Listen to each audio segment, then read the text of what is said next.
नमो अरिहन्ताणं नमो सिद्धाणं नमो आयर्याणं नमो उवज्जायाणं नमो लोये सव्यसाहुणं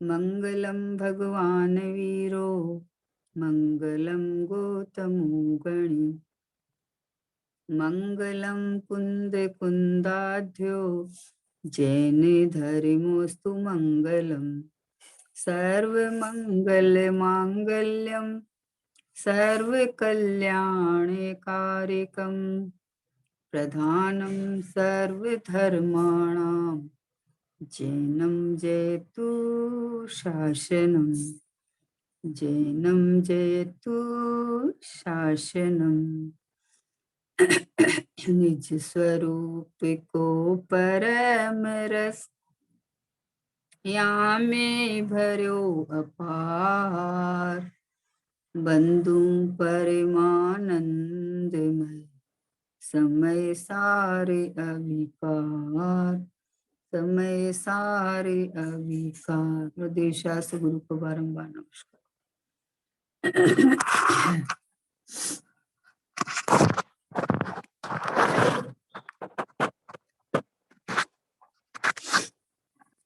15वें दृष्टि प्रकाश का स्वाध्याय चल रहा है। महावीर स्वामी की शासन काल में आचार्य भगवंतों की परंपरा में आचार्य कुंद कुंद स्वामी के जो परमागम 5 परमागम, उनमें से समय सार जी ग्रंथाधिराज और समय सार का सार शुद्धात्मा, इस शुद्धात्मा को 45 बरस तक पूज्य गुरुदेव श्री निरंतर अविरल धारा प्रवाही, जिन्होंने समय सार ग्रंथाधिराज में से पूरा विषय स्पष्ट के साथ साथ शुद्धात्मा पे जो वजन लिया, अपरिणामी ध्रुव ज्ञायक परिणाम, वो गुरुदेव श्री का अद्भुत अनंत उपकार अपने ऊपर। नहीं हमारा लक्ष्य नहीं जा पाता, विषय की स्पष्टता में ही रह जाता और हमारा लक्ष्य मैं शुद्धात्मा अपरिणामी हूँ ऐसा नहीं जा पाता। तो ये पूज्य गुरुदेव श्री का उपकार है अपने ऊपर में कि उन्होंने विषय के स्पष्ट के साथ साथ में प्रयोजन भूत तत्व शुद्ध नहीं का विषय भूत भगवान आत्मा, जो ये ज्ञायक परमात्मा मैं हूँ, इसका जो गुरुदेव श्री ने अपनापन करके आह्लाद पूर्वक जो खुलासा किया, ये अपने लिए महाकार्यकारी हुआ है ना। और ये पूज्य सोगाणी जी बाबूजी है, इन्होंने जो गुरुदेव श्री का प्रवचन सुन के और अपने को ज्ञान स्वभावी परमात्मा अनुभव करके जो अनुभूति करके संसार का अभाव का कार्य किया है। पूज्य गुरुदेव श्री प्रशंसा करते थे कि एक का भोगतारी है, बोले यहाँ से स्वर्ग में जाएंगे, स्वर्ग से मनुष्य पर्याय लेके और मुनिपना लेके केवल ज्ञान करके मोक्ष आएंगे। बोले मेरे पहले जाएंगे, जब मैं नमो सिद्धेबे करके तीर्थंकर के भाव में दीक्षा लूंगा तो उनको नमन जाएगा। मतलब गुरुदेव से प्रशंसा करते थे। ऐसे सोगाणी जी बाबूजी का द्रव्य दृष्टि प्रकाश का स्वाध्याय अपने चल रहा है। उसमें 155 नंबर का बोल है कि शास्त्र में मुनि के लिए ऐसा कहा है कि यदि अन्य मुनि बीमार हो तो वेयाव्रत करना, वह तो विकल्प होवे तो ऐसा होवे, उसकी बात है। अपने में एकाग्र हो तो प्रथम तो वही कर्तव्य है, विकल्प कर्तव्य नहीं है। देखो क्या कहा कि शास्त्र में मुनि के लिए ऐसा कहा है कि यदि अन्य मुनि बीमार हो तो वेयाव्रत करना। कि संघ होता है ना, मुनिराजों का संघ होता है। पहले पहले तो हजारों मुनियों का एक साथ संघ रहता था। तो संघ होता है, तो उसमें कोई अन्य मुनि बीमार हुए तो अन्य वेयाव्रत करना। तो ये तो कहा है कि अगर वो उस समय छठे गुणस्थान में है और विकल्प उठा है तो करेंगे, हैं। लेकिन अगर वो विकल्प होवे तो ऐसी बात है, नहीं तो एकाग्र हो तो प्रथम तो यही कर्तव्य करने लायक है। मतलब अपने स्वभाव में अगर शुद्धोपयोग में हो रहे तो फिर वो विकल्प आता ही नहीं है। क्योंकि इतना संग रहता है ना, तो उसमें कोई न कोई मुनि जो उस समय में छठवे गुण स्थान में है, वो कर लेते हैं।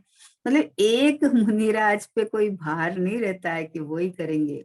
और जिसको अपने अंदर मन लग रहा है, जो केवल ज्ञान लेने वाले मुनिराज होते हैं, अंदर उपयोग लग रहा है, तो ये कर्तव्य नहीं है कि अपना शुद्धोपयोग छोड़ के उधर में करना। इतना भार लेके मुनिराज नहीं बैठते हैं, क्योंकि मुनिराज करता धरता तो है ही नहीं। और संग रहता है, बड़ा संग रहता है, तो उसके अंदर में मान लो एक मुनिराज अपने ध्यान में बैठे हैं और दूसरे मुनिराज छठे गुण स्थान में है, तो वो कर देंगे भैया वृत्ति।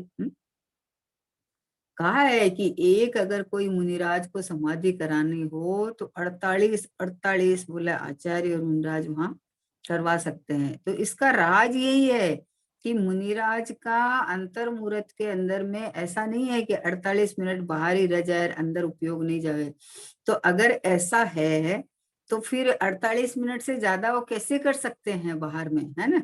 तो इसलिए इतने सारे मुनिराज रहते हैं, तो अपना जिसका जिसका जिस समय में उपयोग में छठा गुण स्थान में हो, राग हो इतनी, तो उस तरह से क्रिया चलती है। लेकिन ऐसा कर्तव्य नहीं है, ये कहना है यहाँ तो सोगाणी जी बाबू जी को ये कहना है कि उनकी वैयावृत्ति करनी चाहिए। मतलब करनी चाहिए का ये मतलब है कि अगर उस समय राग भाव में है तो ऐसा परिणाम बनता है। साधर्मियों के प्रति अहोभाव, उल्लास भाव आता है कि ये जीव, जिस जीव ने अपनी साधना की है, वो जीव के, क्योंकि वेदना के काल में परिणाम बिगड़ने के चांस रहते हैं। तो उस उनको ऐसे संबोधन मिलता जाता है। कई बार क्या हुआ, हो जाता है ऐसा तो कि कोई मुनिराज को कोई तरह की मतलब अंदर से मतलब वो हो गई, मान लो इच्छा हो गई तो सामने मुनिराज होते हैं तो वैयावृत्ति कैसी करते हैं कि देह की तो होती है, लेकिन अंदर के परिणामों को दृढ़ करने की वैयावृत्ति करते हैं कि हे जीव, हे मुने, तूने अनंत बार ये जल पिया है, अनंत बार आहार लिया है, अब तो एक शुद्धात्मा का, एक आत्मचिंतन, आत्म मनन, आत्मा में रमणता, मतलब इस तरह से संबोधन करते हैं और देह की भी वैयावृत्ति चलती है। तो इसलिए कहा है कि अगर अपने में एकाग्र हो तो प्रथम तो वही कर्तव्य है करने लायक, तो अपना वश परमात्मा हूं में अंदर में टिकने रमने लायक है। अगर यहाँ, क्योंकि मुनिराज का भी अवस्था ऐसी है ना कि झूलती हुई अवस्था है, छठवां सातवां गुण स्थान। तो अगर उस समय में अंदर मन लग रहा है तो अंदर श्रेणी मांड के केवल ज्ञान लेंगे। वो इतना बोझा नहीं रखते कि अभी वो मुनि बीमार है इसलिए हमें तो उनकी सेवा करनी है, वैयावृत्ति करनी है, तो अभी हम अपना काम कभी कभी नहीं छोड़ते मुनिराज। अपना जो प्रथम कर्तव्य तो अपना यही है भाई कि अपने स्वभाव में रमना, स्वभाव में टिकना जमना। ये तो नहीं हो पाता तो वो सब आते हैं वो अलग बात है, लेकिन कर्तव्य नहीं है। कर्तव्य तो एक मेरा तो एक आत्म राम, दूसरा ना कोई, बस एक गायक की भक्ति भजन महिमा, एक बस अहम पाव मैं, ये मैं। हम्म तो बोले अपने में एकाग्र हो तो प्रथम तो वही कर्तव्य है, विकल्प कर्तव्य नहीं है। बोझा लेके नहीं बैठते। आहा, नहीं तो विचार करो कितना मुनियों का संग रहता है। तो अगर आचार्य भगवान एक एक का बोझा ले तो वो अपना काम कब करे, वो तो फिर गृहस्थ से भी खराब हो गया। लेकिन सब मुनिराज अपने अपने में, क्योंकि ज्ञानी ध्यानी होते हैं ना, मुनिराज का तो लक्षण ही यही है कि क्षण क्षण में अंतर्मुख हो सिद्धों से बातें करते हैं। अपना सिद्ध स्वभाव में क्षण क्षण के अंदर सिद्धोपयोग आता है उनको। तो वो कहाँ एक दूसरे को डिस्टर्ब देते हैं, संग दिखता है लेकिन असंग है वो तो अपने में विराजमान है, अपने ज्ञायक भाव में टिके हुए हैं, इसलिए असंग है वो तो। और जब राग थोड़ा है तो उतना करते हैं। अपने साधर्मी अपने साथ रहे हुए मुनिराज को कोई भी विकल्प नहीं आवे उनको, और उनका अपना अंदर में जो समाधि का उनको आया है या उनका शरीर की अस्वस्थता आई है तो उनको दृढ़ता दिलाते हैं। तो बोले प्रथम तो वही कर्तव्य है अपने में एकाग्र हो तो, और अगर ऐसा नहीं हो तो विकल्प आवे, होती है वैयावृत्ति बीमारी के काल में। क्योंकि सामने जीव परमात्मा दिखता है ना, तो उसको इतना वो जो साधना करने वाला जीव है, तो ये तो मुनिराज को होता है तो साधर्मियों को भी होता ही है ना। साधर्मियों को भी कोई भी बीमार हो तो उनको उस तरह से करना चाहिए। ऐसे नहीं कि भाई उनका तो उदय ऐसा ही चल रहा है, असाता का है, कौन किसका क्या कर सके। सब अपने अपने कर्मों का, अरे वो तो बात बराबर है, वो तो तू अपने ऊपर लगाना। वो तो जब अपने ऐसी अवस्था आवे और उदय ऐसा ही चल रहा हो कि मान लो कोई आपके पास नहीं आए, कोई आपको नहीं पूछे, तो उस समय ऐसा लगाना। सामने कोई साधर्मी के तकलीफ हो, कोई भी तरह से, पैसे की हो, शारीरिक हो, या कोई भी हो, आपके आपकी आपकी हेल्प चाहिए, तो आप वहां मत लगाना ऐसा कि अरे उनके तो पाप का उदय है, अरे असता का उदय है, कौन किसी का मिटा सकता है, कौन किसी की सहायता कर सकता है, वहां नहीं लगाना। अंदर श्रद्धान तो मजबूत रखना कि ऐसा ही है। लेकिन अगर ऐसा प्रसंग बने तो जब मुनिराज कर लेते हैं तो भाई अभी अपने तो राग है, तो ऐसा नहीं लगाना है कि जब जरूरत पड़े तब वहां उपस्थित रहना, अपना अपना जितना भी जैसा भी बन पड़े, क्योंकि वो सामने वाला भी भगवान आत्मा है, परमात्मा है। उदय तो सबके आते रहते हैं, लेकिन वहां उदय लगा के नहीं छोड़ना। अपने जब ऐसा प्रसंग पड़े तब लगाना।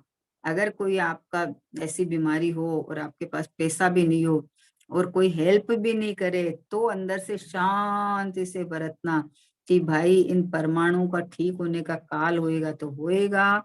और अगर ऐसा ही है, अगर नहीं कोई है, तुम अपना ही उदय जान के समता शांति धरना, और इस देह से, बीमारी से और विकल्प से भेद ज्ञान करने का प्रयत्न करना। लेकिन दूसरे पर किसी पे हो तो ये अप्लाई नहीं करना। तब तो अंदर में करुणा का स्रोत बहता है। एक दृष्टांत देती हूँ मैं कि पूज्य जुगल जी बाबूजी थे ना, तो उनको इतनी करुणा थी, इतनी करुणा थी कि उनको किसी का इस तरह से कोई बर्दाश्त ही नहीं होता था उनको। तो बाहर में किसी को इस तरह की तकलीफ हो तो वो आनंद धारा जी बोल रही थी कि बोले कि घर की जो बाई होती है उसको भी मान लो थोड़ा सर्दी खांसी हो गया है, तो बोलते थे कि इससे झाड़ू पोछा नहीं करा, इससे बोले चली जा तू घर, हम कर लेंगे। मतलब इतनी करुणा, किसी को भी कोटा के अंदर उनको पता चले कि साधर्मी को ऐसी तकलीफ है तो वो हर तरह से मदद करने के लिए तैयार रहते थे। तो मतलब करुणा, करुणा का स्रोत तो अंदर है ही है, क्योंकि अभी राग मौजूद है। तो उस समय नहीं लगाना। साधर्मियों को तकलीफ हुए तो वहां ये नहीं लगाना कि पाप का उदय है, इसमें अपन क्या कर सकते हैं, जिसने जैसा किया वैसा वैसा ही भोगता है। अरे नहीं, उस समय तो इतना वात्सल्य, इतना संबोधन, इतना हर तरह से प्रयत्न करके उसकी हेल्प करना है। वो नहीं होए वो फिर उसका उदय अलग बात है। और जब अपने ऊपर ऐसा प्रसंग बने तब जरूर लगाना, तब जरूर लगाना। तब ऐसा विचार करना कि भाई मैं तो परिपूर्ण परमात्मा हूँ, मेरे तो कुछ हुआ ही नहीं है, और ये बाहर का संयोग का आना जाना क्रियावती शक्ति के अधीन है, और इधर पुण्य पाप की प्रकृति का कार्य है। लेकिन मुझे कोई छू नहीं, मतलब अंदर में इतनी दृढ़ता और समता आ जाना चाहिए कि खुद के ऐसा प्रसंग बने तो आकुल व्याकुल नहीं होके एकदम शांति का वेदन, और दूसरे साधर्मी के प्रसंग बने तो हर तरह से तैयार कि भाई नहीं, आज आज अपन अपन मान लो 10-20 जने स्वाध्याय करते हैं और उसके अंदर एक दूसरे को कोई तरह की जरूरत पड़े तो एकदम ऐसे तैयार रहना चाहिए कि हमारी तो ये परिवार है, हमारा तो ये फैमिली है, हमारा तो मतलब कभी भी किसी को भी जरूरत पड़े तो हे प्रभु ये मतलब राग है ना, तो राग अपना काम करता है। मैं तो क्या एक हूँ, मैं तो जानने वाला हूँ। तो मैं तो ये जो होता है तो भी मैं इसका करता नहीं, न मैं राग का करता, न मैं इनको लेने देने का करता, क्योंकि पुद्गल को तो कौन छुए। तो यहाँ तो मुनिराज की बात आ रही है कि जब अन्य कोई मुनिराज बीमार हो तो वैयावृत्ति करना, वे तो विकल्प होवे तो ऐसा होवे है। उनकी बात है कि विकल्प होवे तो ऐसा आता है, और अपने में एकाग्र हो तो प्रथम तो कर्तव्य यही है। प्रथम तो कर्तव्य यही है। आहा, विष्णु कुमार मुनिराज का आता है ना कि 700 मुनिराज को मतलब वो हुआ, उपसर्ग हुआ, तो उन्होंने ब्राह्मण का भेष बना के गए, तो उनको इस तरह का राग आया तो चले गए, है ना। और अगर उसी समय उनको केवल ज्ञान होने जैसा पुरुषार्थ चल रहा है तो नहीं जावे। तो प्रथम तो कर्तव्य एक स्वरूप में एकाग्रता का ही है। अगर ये नहीं हो सकते तो अपने साधर्मी, चाहे गृहस्थ में साधर्मी हो, चाहे मुनि में अपने साधर्मी हो, मुनि संग में हो, कोई भी हो, तो उस समय में वहां वैयावृत्ति करना। लेकिन वहां कोई हट नहीं, कोई आग्रह नहीं कि अरे नहीं, हम कैसे अपना अपना टाइम में अपने उसमें लगा सकते हैं क्योंकि सामने तो मुनिराज बीमार है।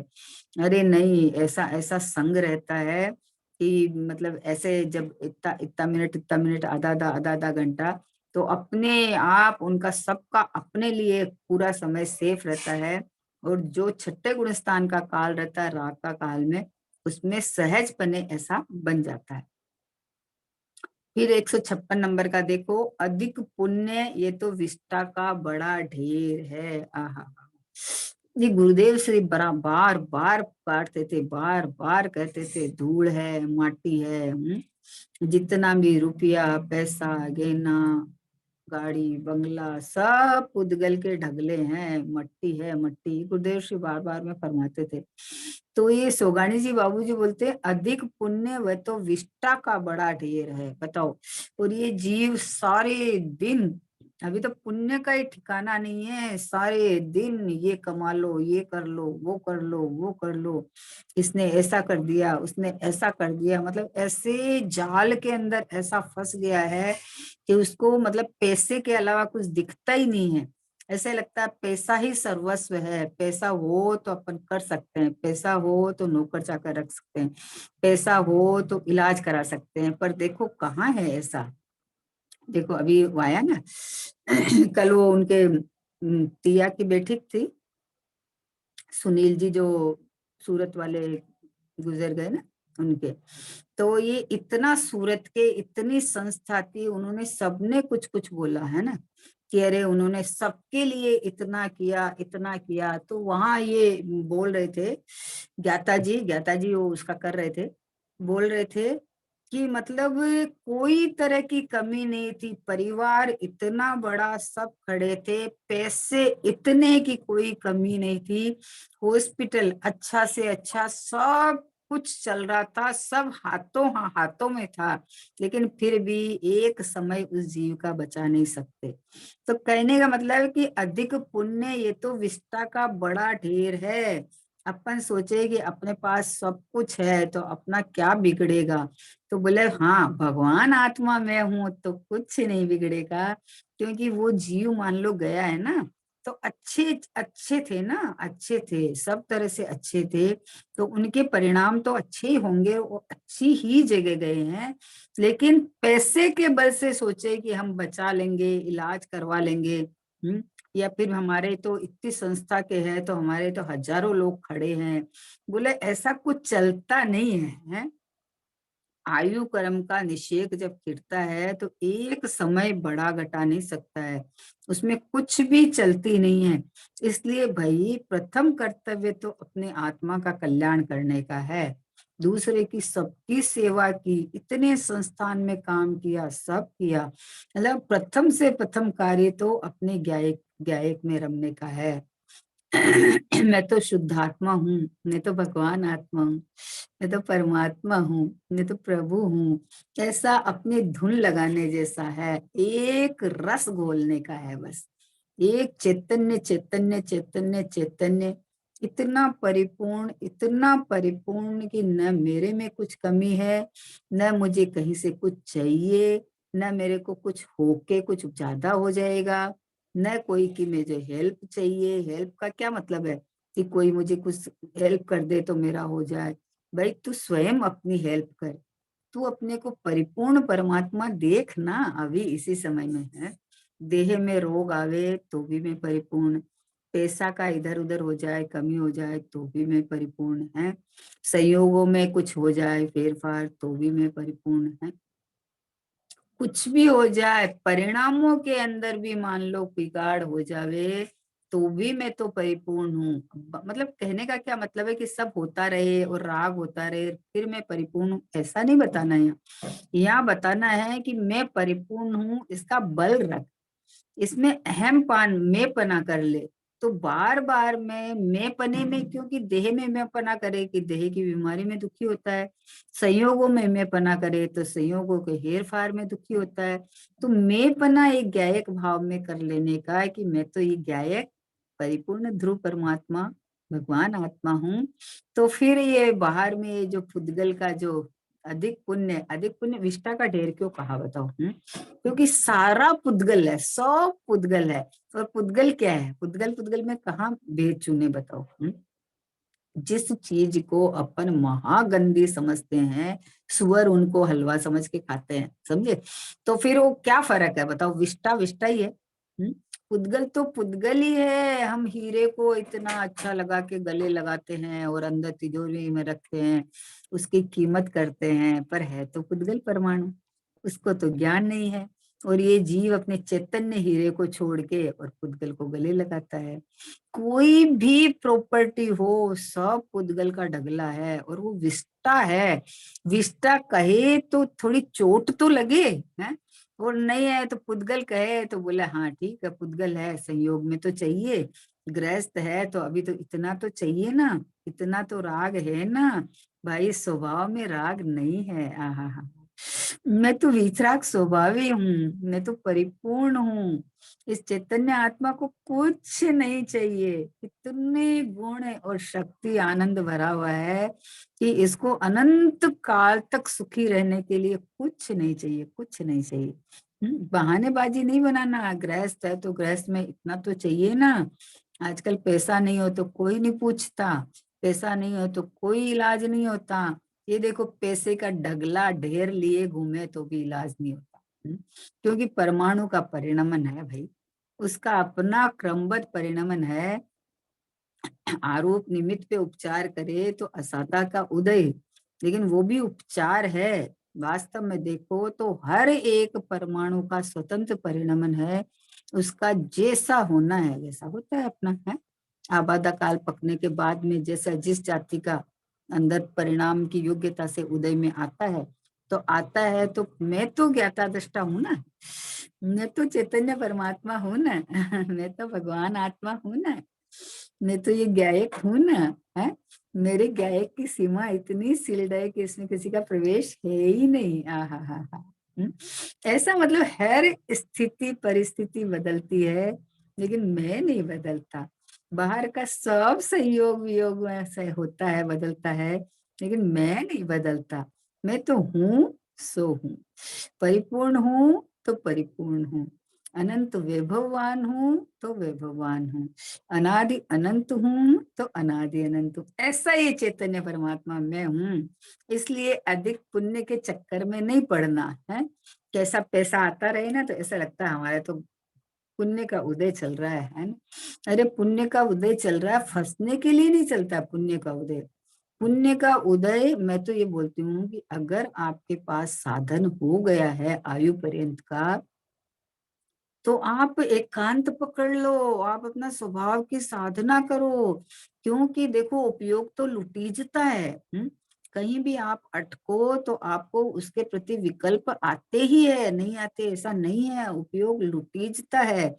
उपयोग को जो स्थिरता आनी चाहिए वो स्थिरता नहीं आ पाती है ना। विकल्प चले, चिंतन मनन चले, लेकिन जो एक स्थिरता, निर्भरता है, ये नहीं आ पाती। इसलिए ज्यादा बढ़ाने की बजाय स्वभाव में रमता, स्वभाव में टिकना, स्वभाव की महिमा, बस मैं यही हूँ, मुझे कुछ नहीं चाहिए। अरे पुण्य के उदय से आता है तो वो अलग चीज है, लेकिन जो हमारा उपयोग जुड़ जुड़ के जो होता है वो तो अपने को नुकसान का कारण ही है। क्योंकि जीवन तो चला जा रहा है, जीवन तो एक एक समय करके जा रहा है। और अगर ये अंदर स्थिरता बढ़ी नहीं, अंदर टिकना, रुकना, रमना, अपनापन करके, तो क्या है, क्षयोपशम ज्ञान के अंदर जीवन तो चला जाएगा। फिर क्षयोपशम ज्ञान की तो दशा यही है, कल को एक थोड़ा सा नस में इधर उधर हुआ तो सारा जो जितना स्मरण था, स्मरण सब खत्म हो जाता है, और ये शरीर में शरीर शरीर शरीर दिखने लगता है। इसलिए करने लायक तो प्रयत्न एक ही है कि मैं परिपूर्ण ज्ञायक परमात्मा हूँ, अनंत गुणों से लबालब भरा हुआ हूँ, अनंत शक्ति संपन्न हूँ। वीर्य का ऐसा कमाल है कि अंतर मुहूर्त में केवल ज्ञान ले ले, ऐसा वीर्य का कमाल है। तो अपने वीर्य को, ज्ञान को, शक्ति को, सामर्थ्य को, सबको एक जगह लगा दे बस। सर्वस्व एक जगह है कि मैं तो मात्र और मात्र और मात्र भगवान आत्मा हूँ। ये शाश्वत सुख का प्याला कोई पिएगा अनुभव वाला, आहा ध्रुव की फेरो माला, मैं हूँ गायक रस वाला। बस एक ध्रुव की माला फेरो, आहा हा, बाहर में कुछ भी हो जाए प्रसंग, भैया इसको हाथ लगा दिया, इसको ये कर दिया, इसमें ये नहीं हुआ, इसमें वो नहीं हुआ। अरे मैं वो हूँ जहाँ कुछ होता ही नहीं है, मैं वो टंकोत्कीर्ण परमात्मा हूँ कि जहाँ कुछ होता तो नहीं है, लेकिन मुझे किसी की आवश्यकता भी नहीं है, क्योंकि मैं तो अपरिणामी ध्रुव गायक हूँ ना। तो ऐसे अपने गायक में अपनापन कर ले तो बाहर में पुण्य, देखो पुण्य को कहाँ प्रयोग करना चाहिए। पुण्य अगर अपने पास साधन है तो बाहर से प्रवृत्ति हटके स्वभाव में ही टिकना, रमना, एकांत जगह में रहना, अपना अपना मतलब अपना उपयोग कहीं भटके नहीं, कहीं सके संबंधी ये आया वो आया, इसका कर ले उसका कर ले, सबको खुश रख दे। भैया पहले अपने को खुश कर ले। भाई बोलते हैं ना, प्रकाश भाई बोलते हैं, बोले गुरुदेव जी फरमाते थे कि लौकिक में तो पहले मेहमान को खिला के फिर खाया जाता है, लेकिन पारलौकिक में पहले खुद करता है भोजन फिर दूसरों को खिलाता है। क्योंकि जले हुए दीपक से दीपक जलता है। तो ये मैं ज्ञायक परमात्मा मैं हूँ, शुद्धात्मा मैं हूँ, भगवान आत्मा मैं हूँ, परिपूर्ण परमात्मा मैं हूँ। ऐसे अपने परमात्मा पने में टिकना, रुकना, विश्राम लेना, यही बस कर्तव्य है। क्योंकि ये पुण्य, अधिक पुण्य वो तो विष्ठा का बड़ा ढेर है। बनाई लोग प्रशंसा करे, प्रशंसा करके लोग आपको तिखंडा चढ़ा देते हैं, अरे ये तो दानवीर है, ये तो इनकी तो क्या बात कहें। भैया दानवीर तो वो होता है जो अपने पर्याय अपने में लगा के शुद्धोपयोग रूप वर्णन करे, वो दानवीर है ना। कर्ता, कर्म, करण, संप्रदान, अपादान और अधिकरण। तो अपने कोई अपादान, अपने कोई संप्रदान है, अपने ज्ञायक कोई दान दे कि मैं चैतन्य परमात्मा, मैं भगवान आत्मा, मैं परिपूर्ण, मैं ज्ञानानंद की मूर्ति है, ऐसा अपने कोई दे, ये तो पुण्य का उदय है। अगर पुण्य का उदय हमारे पास है तो हम अधिक से अधिक समय अपना ज्ञायक भगवान आत्मा में लगाएं तो कार्यकारी है, और नहीं है तो पुण्य का उदय है तो उसको इस्तेमाल करते जाओ और कमाते जाओ। तो उसके अंदर में तो आपका कितना भी अपन कहे, लेकिन अपना उपयोग अटकता है, रुकता है, क्योंकि अभी इतनी तैयारी तो अपनी है नहीं। तो इसलिए कहा है कि अधिक पुण्य वह तो विष्टा का बड़ा ढेर है। क्या कहा, विष्टा का बड़ा ढेर कहा है। हमने तो ज्यादा करोड़ों अरबों खरबों रुपया हुआ तो अपन तो अपने को ओहो, हम बोले मैं क्या, चौड़ार गड़ी साकड़ी, अपने को इतना ऊंचा मानने लगते हैं कि क्या बात है, क्या बात है। भैया इस पुद्गल से बड़प्पन मानना तो जैसे एक दृष्टांत आता है कि आपने मेहनत करके 14 मंजिल की मकान बनवाया है ना, बनाया ना, तो कितना कितना समय लगा और कितना पैसा लगा, आप सोचो हैं। और प्लानिंग थी कि इसको मतलब एक एक फ्लैट बिक्री कर देंगे और अपन जितना लगाया उससे ज्यादा तो आ ही जाएगा अपने पास में, प्लानिंग ऐसी चल रही थी। अब वो 14 मोहल्ला का खड़ा हुआ और कोई ऐसा योगानुयोग आया कि वो ढह गया, गिर गया। अब बताओ आपकी प्लानिंग का क्या? पुण्य का उदय था ना। आपने इतनी प्लानिंग की थी कि अपन बना के दे देंगे, फिर अपने को कुछ करना ही नहीं है, फिर तो अपने को जो इतना भाड़ा वगैरह सब जो भी आएंगे या बेच देंगे तो जो पैसा आएगा उसे बैंक में लगा देंगे, बैंक में लगा देंगे तो ब्याज आ जाएगा, तो उससे और हो जाएगा। लेकिन वो ऐसा, अब उसका तो पता नहीं ना अपने को क्या होने वाला है। ऐसा परमाणु का ऐसा योग आया है कि वो ढह गया, गिर गया। अब क्या हुआ बताओ? ये जो विष्टा का ढेर है, इतना पैसा तो लगा दिया आपने और वो तो चला गया। अब न तो उसका ब्याज आने वाला है, न उसका वो पेमेंट आने वाला है, न उसका और आने वाला है। फिर क्या करोगे बताओ? तो जिसको पुण्य के पीछे जो भागता है वो ऐसी अवस्था होती है, वो जो स्वभाव के पीछे रहता है, स्वभाव सो में, तो उसके तो ऑटोमेटिक अपने आप स्वभाव में जो रम नहीं पाता और स्वभाव की झुकाव के प्रति जो परिणाम होते हैं, तो उससे पुण्य बंध के और संयोग में मिलते हैं तो मिल जाते हैं। मिले तो मिल जावे, लेकिन भिन्नता बरतनी चाहिए। हाँ हाँ, अपने गायक भाव को पोसना चाहिए। बस मुझे नहीं चाहिए ये हीरे मोती पन्ने, मुझे नहीं चाहिए ये गाड़ी बंगला ये सब। मेरा गाड़ी बंगला तो मेरा शुद्धोपयोग है। अपने आत्मा के प्रदेशों में पसर के जो रह गया, तो न तो कम होने वाले हैं, न गुण कोई कम होने वाला है, न कोई यहाँ तक सर्दी गर्मी पहुंचेगी, बीमारी पहुंचेगी, न यहाँ तक अंदर तक संयोग वियोग पहुंचेगा। बस एक अपने अपनापन, अपने ज्ञायक भाव में, बस मैं अब परिपूर्ण परिपूर्ण परिपूर्ण, बस आनंद का धाम, ज्ञान का घनपिंड, ये सहज पने टिका हुआ रुका हुआ एक रूप रहा हुआ। न जन्म मरण है, न मेरा संयोग वियोग है, न मैं कहीं जाता आता हूँ, क्योंकि क्षेत्र आकाश द्रव्य का बदलेगा तो बदलेगा, देह बदलेगी तो बदलेगी, परिणाम बदलेगा तो बदलेगा, लेकिन मैं नहीं बदलूंगा। मैं तो वह तत्व हूँ, मैं तो ये शुद्धात्मा हूँ, मैं तो ये भगवान आत्मा हूँ। हाँ हाँ हाँ हाँ। अंदर में इतना इतना इतना सहज सुख और शांति भरा हुआ है। अगर एक बार ये जीव श्रद्धान कर लेना कि चैतन्य परमात्मा मैं हूँ, तो इसको बाहर में कहीं भी कोई भी चीज की होश नहीं रहती है, कि इतना हो जाए तो अच्छा है, मतलब उधर से बड़ाई नहीं दिखती है कि इतना हो जाए तो अच्छा है, इतना तो होना ही चाहिए। हम तो चलो, हम तो सब आराम में हैं, हमारे कोई चीज की कमी नहीं है। भाई अनुभव नहीं है तो कमी कमी तो है, बता तो सही। अगर तूने ये नहीं अनुभव किया कि मैं शुद्धात्मा भगवान आत्मा हूँ, तो तू किससे कमी नहीं देखता है? ये बाहर से पुद्गल के ढगले से। अरे अपने स्वभाव में कोई कमी नहीं है, मैं परिपूर्ण हूँ, मैं प्रभु हूँ, मैं गायक हूँ, मैं अनंत विभववान हूँ, अनंत गुणों का भंडारा हूँ, और ऐसा शांति सुख का पिटारा हूँ कि मुझे अपनी शांति के लिए कभी कहीं झांकना नहीं, कभी कहीं देखना नहीं। ऐसा आनंद आनंद आनंद आनंद आनंद आनंद आनंद से भरा हुआ, ऐसा सुख शांत रस से लबालब में ज्ञान सागर आत्मा, ऐसा ज्ञायक भगवान आत्मा अपने को देखे, उसको वो पुण्य का ढेरा विष्ठा जैसा लगता है। दृष्टांत आता है ना कि किसी ने कहा है कि साहब मुझे तो सुखी होना है तो मुझे तो दीक्षा दे दो।